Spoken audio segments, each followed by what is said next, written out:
Welcome to No Borders with Brian and Carrie.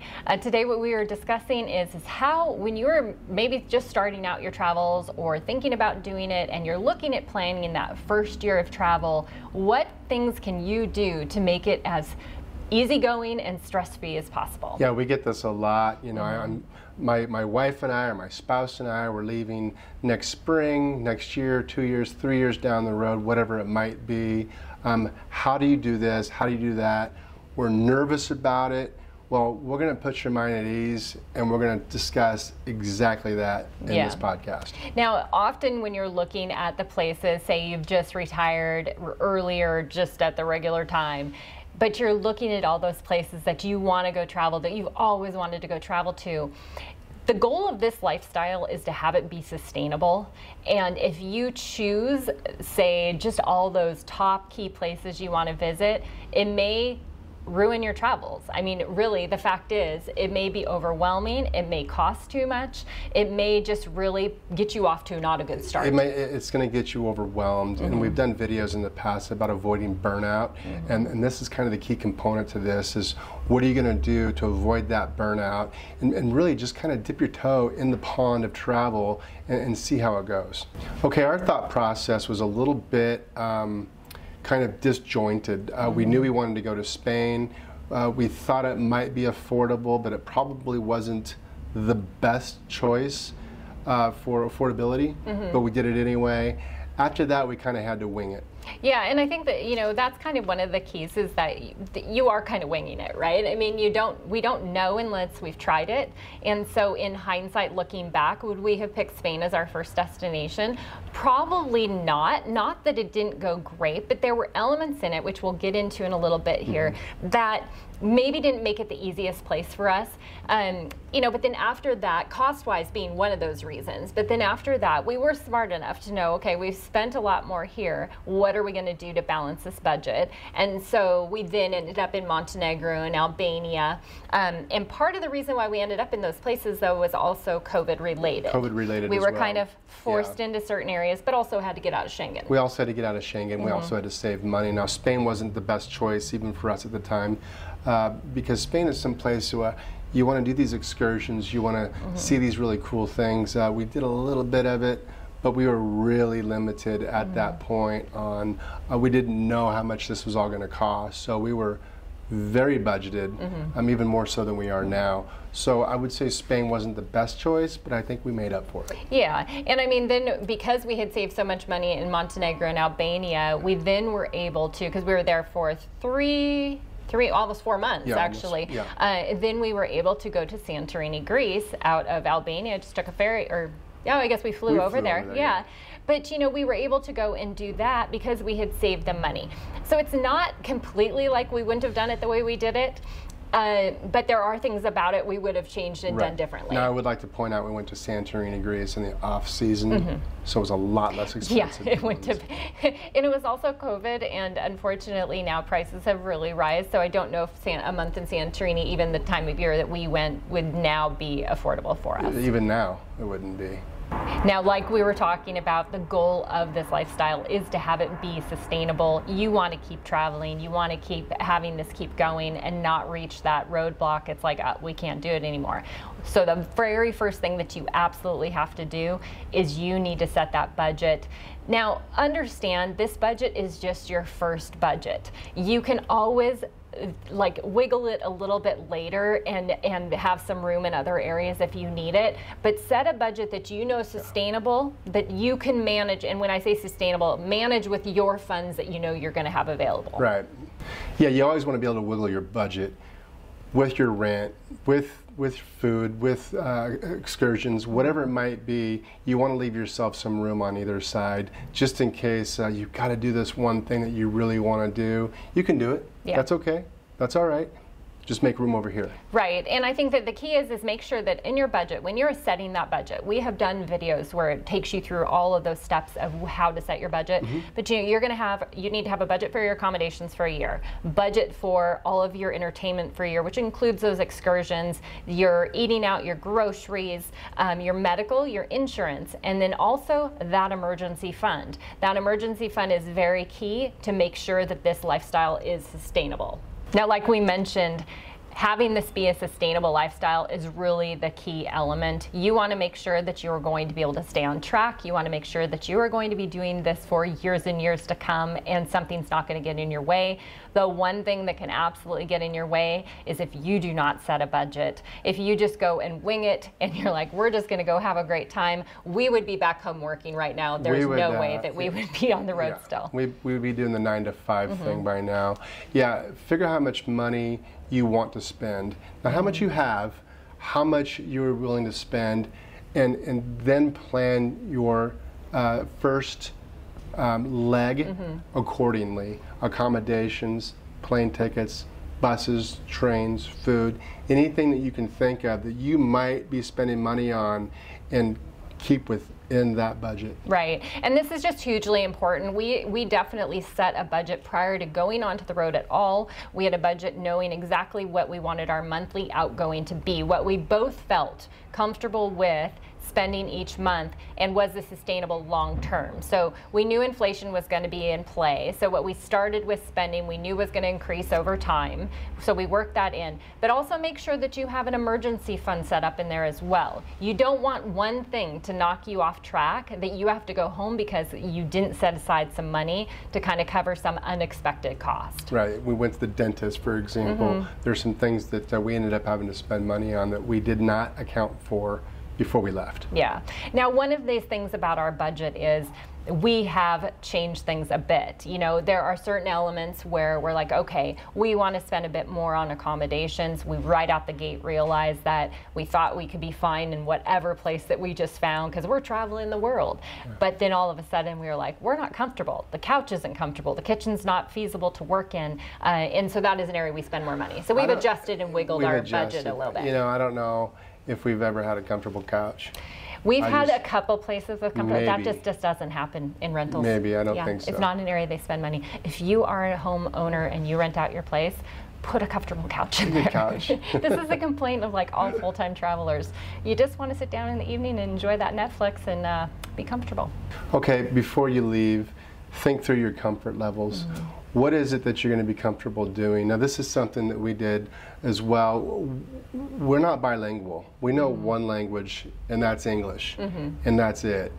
We're going to go to Spain anyway with the hopes that there's enough English spoken where we can get by, and there was. But that's Spain was kind of our launching point because we figured that we knew the food, we figured we could get by with the language, and we were right. I think we landed in a soft spot. We did somewhat. I would somewhat disagree with Brian on this one. She always disagrees with this. We had been studying Spanish for probably 3-4 months prior to leaving, thinking we're going to Spain, we're going to, you know, little did we know that our first stopping point, Valencia, they barely spoke, they spoke their own dialect. They don't speak the Spanish that we were learning at all. And so right out the gate, we were very much kind of caught off guard with communication, and it made it, we'll be honest, uncomfortable because we had never experienced anything like that before.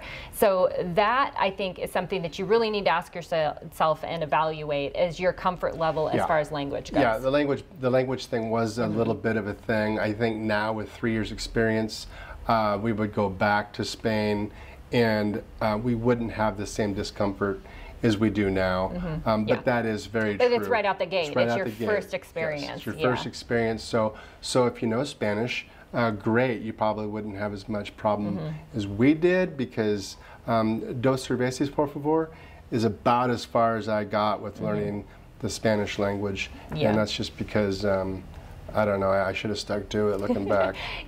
So, you know, I think that sitting down, really evaluating those comfort levels. Another area that you want to evaluate is like dealing with transportation. There are certain countries that you may go into where the infrastructure is not great. So you are navigating a not real comfortable bus system. There maybe aren't trains at all. So maybe instead look at a place that has really great transportation. Majority of Europe, you're going to not have an issue with this. Spain, that is one area they were fantastic, was the transportation system. We could hop on the buses and the trains, no problem at all navigating that. I mean, there wasn't English spoken, but we were still able to navigate those fine. Yeah, you know, a good example of this for us would be, we both wanted to go to Southeast Asia, but we put it off for a good year. just because we didn't want to take on that challenge as a first-time traveler. Really, first time out of the United States. Sure, we'd been to Mexico a couple times, and kind of, you know, she'd been to Italy, and so we'd done a little bit, but not a full-time, long-term travel. So we didn't think Southeast Asia would be a good launching point. When we finally did go, we discovered it was easy. Yeah. Not a problem at all. But I think that it was still a good choice. Yeah. I just think that because Spain was easy transportation, that was a very good soft landing for us for that. But had our first location been, say, Albania or Montenegro, it might have been like, oh my gosh, what do we do? Especially Albania, because their transportation system is almost non-existent. It would have probably really pushed us out of our comfort level. Now, another area that you want to really look at as well is comfort level as far as food goes. Not everybody is comfortable with all different kinds of food, or maybe they're not comfortable with immediately being hit with street food. I know that for Southeast Asia, like you mentioned, there were elements of Southeast Asia that we were like expecting it to be an issue for us. Wasn't at all. But a lot of people gave us concerns about the street food. Yeah, our Southeast Asia videos, I think in every video, we had the question, did you get sick? Boy, really? Is street food the only option? No, there's a lot of restaurants. But it was a concern for a lot of people. So if you are a first-time traveler, it may not be a place that you want to go to right out of the gate. Right, or if you have any kind of food limitations. Peanut allergies. Right, or even a gluten intolerance, maybe don't have, I'll just throw out Italy as an example, but if you have a gluten intolerance, maybe don't have Italy be your first stop and location, because navigating it, you're going to learn how to navigate it as you've been on the road longer. But if you pick a location that the majority of stuff that is served is gluten, you're going to struggle a lot more than if you picked a different place that has other food options that you typically navigate to. And this also goes for your budget. Pick that destination that's going to fit that budget that you've already laid out. You know, Romania would be a great spot, I think, for your budget. For your transportation to a certain extent, you know. I think it was fine. I think it was fine. Yeah, slow. Really slow. You wouldn't mind the food at all. It's meat and potatoes. You know, so those things you want to take into account as well. Right. I think, you know, really the key thing is once again, making this sustainable. Have your first year out the gate be as comfortable as possible, because like we mentioned with Spain, if we were to go back there now, no problem at all. Even after the first year of traveling, no problem at all. But right out the gate, it might have caught us off guard in a couple areas. So just kind of look at all of these elements and make sure that you're like, okay, the language, you know, if you're really concerned about a language barrier, make sure you're not picking a country that very, very little English is spoken, which is kind of our experience and what we know we're going to be, say, experiencing in South America. Yeah, South America and Central America would be ones that I would brush up on your Spanish before you go. All in all, we haven't had a whole lot of problems with the language barrier. There are certain hand gestures and a smile, pointing. If you really get in a jam, I cannot think of a time where we really had a problem. No, I think that once again, going back to Spain, just because it was our first experience out the door, you did not have communication where everything was pointing and it was really just pointing. It was using how much, you know, this much or whatever, this is how many I want or whatever. That bothered us at the time. It made us a little, I don't know, just uncomfortable. Now, not at all. We now go into a market where there is no English spoken and it doesn't even faze us. We just walk up and say that. But the whole point is make sure that you have a positive experience at first so that you want to keep doing it. Your comfort level is going to start to just go like this. We were intimidated. You'll be intimidated as well. We've also done a video on that. How to avoid intimidation. So it can be intimidating, so make sure you are prepared for that. Now, you also want to decide your comfort level for your accommodations. There are multiple different kinds of accommodations that you can pick, but they're not for everybody. So being the first one in an area that a lot of people, I shouldn't even say a lot, but especially if you're a solo traveler or if you're very budgeted and you are trying to stay under a certain amount, is a hostel. You know, a hostel comes with negatives in our eyes, but it also comes with a lot of positives. Some of our favorite places and rooftop bars have been hostels, and we're always amazed when we walk in of just that travel camaraderie. People are getting together at the end of the day talking about their experiences. We were just at one last night where the solo travelers, they were grouping them together and they're all sitting at a table and talking about their day, and it's just kind of cool. So hostels are an option. Yeah, they are an option. Yeah. And the only reason why I would say they're not an option for us is simply because we do have luggage. We don't want it to store it away each day in a locker. We are also wanting our own space, I think. Yeah, we wouldn't want to sleep in a communal space. We wouldn't want to sleep in a communal space. They do have hostels where you have your own room, but those go up in price, and by the time they're up in price, you could have just gotten your own accommodation somewhere else. Yeah, for a couple, it's not typically the less expensive option because you're paying for 2 people because it's an individual fee. So for us, we usually are going for more the short-term rental option, that or the next option. So we choose short-term rental because you can usually get an accommodation with a kitchen, you're getting a living space, you're getting bedrooms, bathroom, but they also come with downsides as well. They're usually ran by a host, and so you're dealing with somebody. What if the communication isn't great? So there's some downsides to that as well. Now, hotels are also an option for a lot of people. They know what they're getting. They get the house cleaning. You might even get a little breakfast in the morning. They do cost a lot more, we have found anyway. Yeah. So they're not necessarily for us, but they are an option.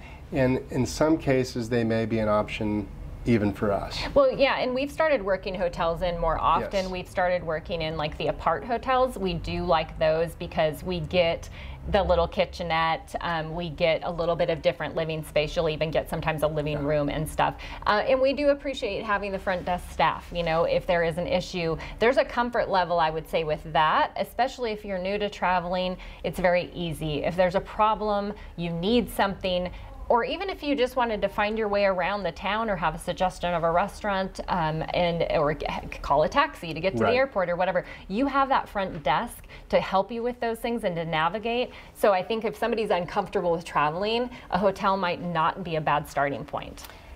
And there's always house sitting. We've done videos on this. We currently do it.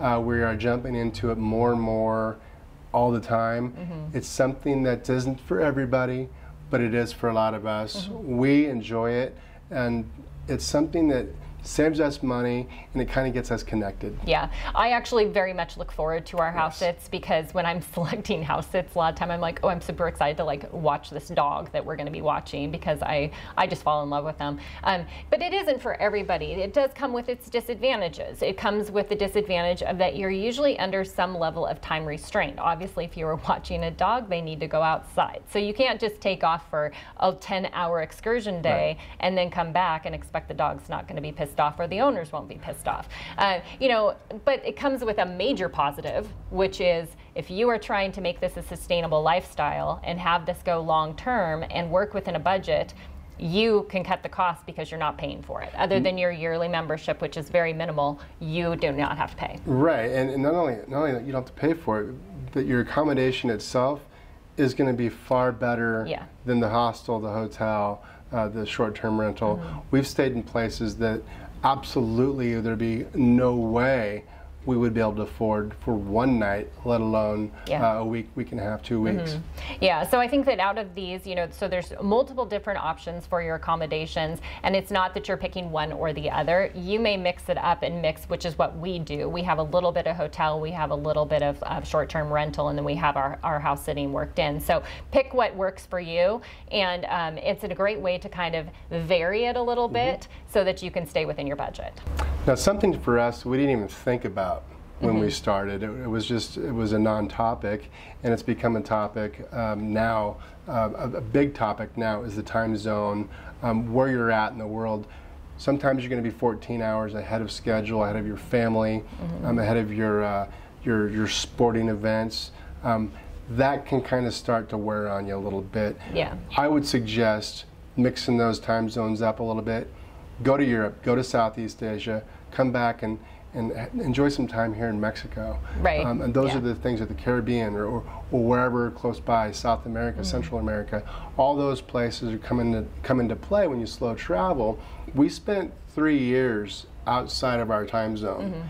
And that did start to wear on us. Yeah, I mean, you really just kind of get used to it, but for a lot of people, especially if you work, you know, you're not only just looking at the time zone, you're looking at, you want to look at a country that you're traveling to, and do they have good Wi-Fi? Are they known for having good Wi-Fi? Some areas do not have good Wi-Fi, so this is something you want to consider. But yeah, that time zone, you know, we kind of got used to the 8-9 hours, which is kind of your typical in Southeast Asia for the U.S. and to Europe. And that's what we kind of got used to. But it was really strange when we came to Mexico, and I kind of have my techniques of adjusting to time zone, and like we were saying, we've done this for 3 years. So I'm like, okay, well, when we get there, I usually take a Benadryl the night that we get there because it helps me sleep sounder. Right. And I'm like, oh, wait a minute, we're only 1 hour. It's 1 hour time difference from where we're from. So I didn't need to do any level of time adjustment whatsoever. And so if time zone issue, or it might be an issue for you, this may be something, consider starting down in Mexico. Consider starting, especially if you are from the United States, because it's easy. Yeah, it's easy. You know, for me, it wasn't necessarily my sleep habit. It was more, I would prefer watching my Washington Huskies in the middle of the afternoon rather than in the middle of the night. You know, if I watch the Huskies at 3 o'clock in the morning, it's difficult for me to turn around and watch the Seahawks the next night at 3 o'clock in the morning. So I missed a lot. And it's just something I enjoy doing. I like watching my sporting events. Some people might think that's silly, but I don't, and I'm what matters right now in this particular I just sleep, so I'm not staying up. I really enjoy watching football too, but I don't love it as much as him, so I'm just going to sleep in the middle of the night. But I do think for a lot of people that time zone and being connected to Wi-Fi is something that you could really affect your comfort level and make this not sustainable. We know people who work online, and you know, which is very common to work online and you're still traveling full time. Well, if you don't pick that time zone accordingly, you may be up at 2 o'clock in the morning working. And so you really have to ask yourself, is that something you want to do? Right. At our age, it would just not work for me. It wouldn't work for me either. I probably should have mentioned the fact that I can keep in communication with my adult kids before I mentioned sports. But yeah, family back home. I meant to start with family back home. And that first, and then get to secondary, which was my sporting events. He just went right into sports. It is football season, so his mind is very much on football right now. Sorry, kids. Now, the other area that you want to make sure that you are not overlooking is getting some kind of travel or health insurance. Now, if you have health insurance back in your home country that you are going to be able to maintain while you're gone, great. You'll go back there for anything big that happens, but you do need to cover yourself while you are on the road for anything that might sneak up on you that's unexpected. It's always those unexpected that we have to cover for. Yeah, you know, if you're watching this in video and not listening to it on podcast, the sun is getting on me right now, so I'm starting to sweat a little bit. And did you put your sunscreen on? I did not put my sunscreen on. I did not have my hat on, but we're going to be okay. Yeah. We're about done here. Yeah, the insurance is something that you do have to keep in mind as well. It's just something that you might not think about. The scooters in Southeast Asia, make sure your insurance covers those scooters, because we have heard horror stories about insurance companies not covering motorcycle accidents. Yeah, any of those like extreme sports, and then scooters unfortunately are put into one of those categories. Often are right in there that they do not cover them. So make sure you're being covered for anything you're doing. Once again, these are the unexpected things that can pop up, that if that one thing goes wrong and all of a sudden you're hit with this massive bill that you did not expect, you are going to be going back home. So let's keep on the road and keep traveling. You also want to research your visas and vaccinations ahead of time. You don't want to have your next destination be hit with some type of requirement, a visa requirement or a vaccine requirement. It's too late now. You're going to have to go home, readjust. You don't want to have to do that. Right, and some of these vaccinations, you may all of a sudden be like, hey, we're going to go to this country, and you've made the plan, you might have even bought the plane ticket, and then all of a sudden you might realize you need to have vaccination. Some of these vaccinations are not that you get to go in and just get that vaccination and go in a week. You have to have maybe another one, or there's a period of time that you have to have before it is in effect. So do that research ahead of time. that's just part of that planning process of your destinations you're going to be visiting. And like Brian mentioned, the visa, you know, you could get to a location, if you didn't do research on the visa, maybe you can get that visa. But what if that visa costs you like $150 and you're only going to be there for a month? Did that work into your budget? You know, so it's just doing that forward research. It's just a lot of steps, but you're so thankful you've done it when it's done. I also want to point out that the vaccination thing, in most cases, is not a requirement. But we did get our vaccinations before Southeast Asia. We never got sick. We're here in Mexico now. Knock on wood. Knock on wood. We've been here 2 weeks, so don't even say it. Yeah. 2 weeks is long enough. 2 weeks long. We haven't been sick here either. So it's not a required thing, but you want to stay healthy. Right. You don't want to get sick. Yeah, in some of these areas, like we're saying, majority of them are not required. It's more recommended. Right. But there are some that, depending what country you are traveling from, it is required. So, boy, I would hate to see you arrive even to a location not having checked that, and they turn you away because you don't have that vaccination. Now, when you're making your plan for your year, another area you want to make sure that you are looking at is transportation. You know, we never wing it as far as, oh, let's just go here and, oh, then we'll just fly there. We have to look at that whole plan of action for, say, the 3 months. It used to be 6 months, but the 3 months that we're going to be gone, and make sure that the transportation makes sense, because sometimes you might be able to get to that first destination, but then getting to the second or third destination, or then getting home from that final destination is very expensive. So make sure you're researching all of that. Yeah, and that's something that Carrie's really good at. I don't necessarily think about the flights because she's so good at it, but the buses and the trains, those things do add up. So make sure you're including that in your forward thinking. Yeah, and I think that this is one of those areas that not everybody wants to spend a lot of time. They've asked us for, like, can you show us exactly what you do? It would be very hard to do a video where I show you exactly my thought process of it, because it really is, okay, we're going to go to Mexico. We're going to go, these are the places we want to go. This is the track that makes the most sense, but what does the flight make sense? You're on Google Flights, or I'm on Google Flights, checking all those locations. Okay, well, Seattle to Oaxaca, how much is that? Seattle to San Miguel, how much is that? And then we find the best track for all of those things in place. Then that's what we go with. So it is just a ton of research and a lot of planning, and it may be that not as much fun part of the planning, but it's a key element that keeps us on budget. Okay, think about your packing style, what luggage you're going to carry.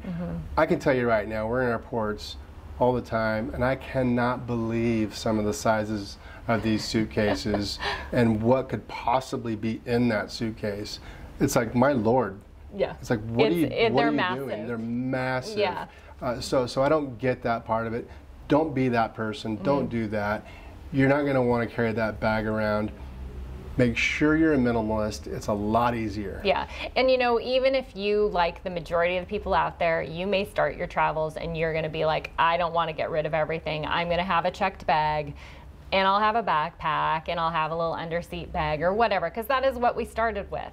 You, like almost everybody else out there, are going to learn very quickly it's way too much, and you don't want that much. It's just one of those kind of learning processes that I think this isn't one of those make or break areas. Like, it's not going to ruin your travels, because you will just very quickly learn, get rid of it. But it is one area, if you do choose, say you don't want to become a minimalist, you have to then factor in, for all those flights you're taking, you are paying to check a bag. It's cheap on some airlines. It's like $35, $40. Some airlines, one of the ones that we had to pay was $75 just to check each of our bags. So $150 just to get them home. That was in the beginning when we weren't doing exactly what we're doing now. Yeah. And we'd already decided to switch it up, but we had to get that luggage home. We had to get the luggage home, and so that was so frustrating, even though we had our new bags waiting for us at home and we were done with it. But this is one of those times you just kind of have to decide how much you truly want to take with you, how minimalist you want to be. But I would say this isn't a make or break area. You're going to be able to adjust this later. You'll be able to adjust it. Do you want a backpack? Do you want a roller bag? If you have a roller bag, you're going to have cobblestones, you're going to have stairs. There's a lot of places without elevators. So you might prefer the backpack. I have a backpack and a roller bag. My backpack goes underneath my seat, and I prefer having a roller bag, but it's just personal preference. It is personal, yeah. So I think that now with this video and kind of what we've been talking through, our goal for you is to have a first experience of your travels to be enjoyable, to not be so overwhelming that you stop doing it. So we would probably suggest that instead of looking at a calendar and planning out a year of travel, start with planning your first like 4 to 5 months, especially if you, like us in the beginning, we were going home every 5 months. So plan out that first part, you know, just look at 5 months, what can you do? We very much highly recommend not making reservations that are non-refundable, because you are just starting out. You might want to change up your path a little bit, and having that flexibility is really key. Just make the landing as soft as possible. I think that's what this video is about, is just making it as soft as possible so you enjoy doing it, so you continue to do it. We'd love to meet you on the road someday, and if you're back home working 9 to 5, we're not going to be able to do that. Yeah. All right. Well, if you'd like to find us on any other social networks, you can find us on Facebook and Instagram at Brian and Carrie. And then you can find us on our website at brianandcarrietravels.com, where we have a lot of free travel resources for you. You can also sign up for our newsletter, which the link is down below in the description. And that is going to just give you once a week, a newsletter comes out with some travel tips for you. We'd love to hear your ideas, what you think about slow travel, what you've experienced. And what you've changed, What maybe. you've changed, maybe. Let us know in the comments below. Thumbs up, please. That helps our channel. And subscribe if you want to keep following along on our travels. And we'll catch you next time. Cheers.